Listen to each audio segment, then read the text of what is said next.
Life is absurd. Doesn't make any sense. It's crazy. It's meaningless, and it is full of chaos. How do you think most people deal with this fact? And the atheistic existentialist says this is a fact. Like, this is life, folks. It's the most basic fact of life that there is. Life is absurd. What I'm going to ask you to do is answer my question. We're going to do this like I would do it in class, sort of, Q&A, where I would say, hey, talk to the person beside you. But instead of talking to the person beside you, since you're alone, I'm going to have you talk into the ed puzzle, so to speak, by answering the question. So how do you think your average American deals with the fact that life is absurd?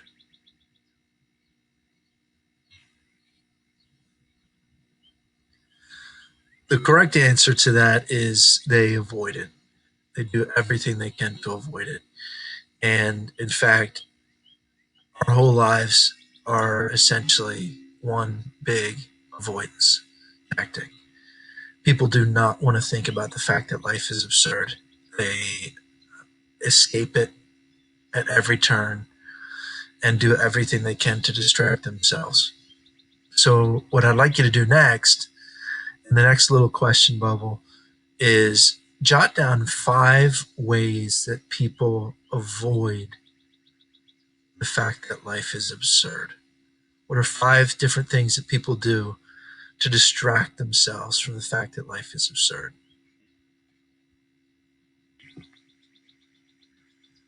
What I think is really fascinating, if you can take sort of a curiosity approach to the coronavirus for just a minute, for an aspect of it, is that most of our coping mechanisms have been ripped out from underneath of us.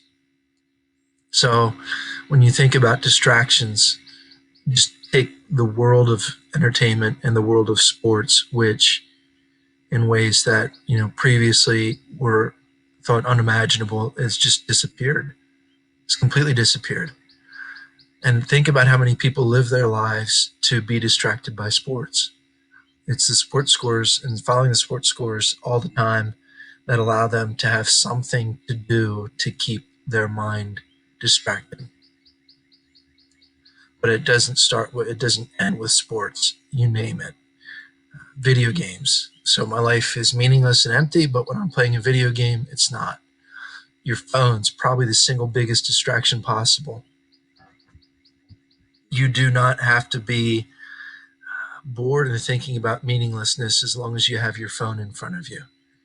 Family. You want a distraction to have kids because, you guys are still excited about life because you're young and your future, believe it or not, despite the coronavirus, is still ahead of you. But you reach a certain point where you realize that you've done everything.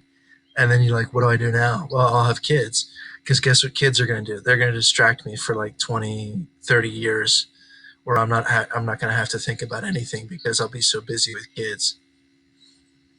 Hobbies, any hobby that you have, exercise, playing music, quilting, anything that you do that gives you a distraction is one of the ways that you avoid meaninglessness. Relationships, workaholics, and not even workaholics. For years I would get depressed during the summer when I was not teaching. And when the first day of school came back, I was like, oh my gosh, thank God I can finally breathe, because I was distracted. And being distracted right now is difficult. I have Netflix. There's not a single thing I want to watch on Netflix. I have no desire to watch that tiger show. I've watched one episode of it. You guys know what I'm talking about. And I'm like, yeah, I don't think so. It's just not my thing. There's nothing on Netflix I want to watch. So I'm sitting there at night and I'm going, you know what? Tomorrow I'm going to wake up. I'm going to do the same thing over again. And then I'm going to come back at night. I'm going to be here with Netflix. And I'm not going to have anything that I want to watch. And there's just nothing. There are no distractions that are functioning right now. I don't have the attention span to read a book, but a book would have been a distraction. Can't go to the gym. Can't watch ESPN. So our distractions have failed us, and that's one of the reasons that I think For some individuals, during the crisis, there has been a heightened sense of absurdity because you're more aware of the fact that you're a two-legged animal just trying to survive on a ball of dirt in a universe that may or may not meet your needs. This is what's called the inauthentic way of life. I should say, hold on a second, let me back up. Realizing absurdity is not inauthentic. Our attempts to distract ourselves are inauthentic.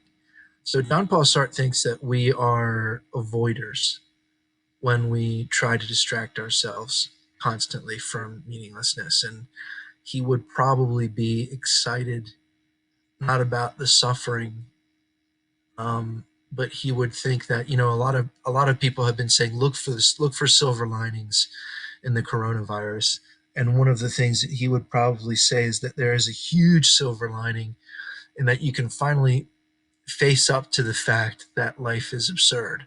In fact, there was a great article at the New York Times which said essentially just that this is a moment of chance for an awakening, to stop distracting yourself and to face the fact that life is meaningless and absurd. What I would like you to do, to close, are two things.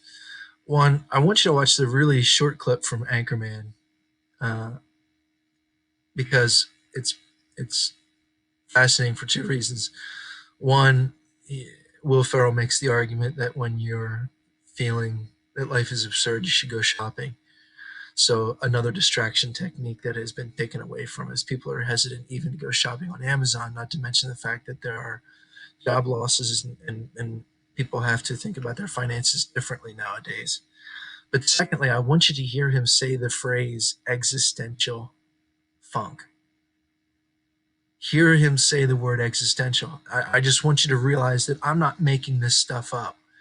This is, in fact, mainstream cultural knowledge that life is absurd and that we try to distract ourselves. And that's what that really short Anchorman clip shows. The second thing I'd like you to watch is the short explanation on existentialism from Todd May and The Good Place. And if you haven't been watching The Good Place, this would be a great time to start binging. It's on Netflix, and you'd enjoy it, and it would be a philosophical booster as well. Ignore, if you can, the fake cursing in the title. They get around cursing, but are allowed to put it on NBC. But the piece itself is really great and shows you a character who has an existential crisis because he recognizes that life is absurd and then tries to distract himself and keep himself distracted. After you watch that and after this is done, my question to you is, last question here, I should say, on the Ed puzzle is, have you found it difficult to distract yourself? And have you found yourself thinking more about life in ways that approximate absurdity and meaninglessness? Have your distractions failed you? And have you thought more about life during the time of the coronavirus?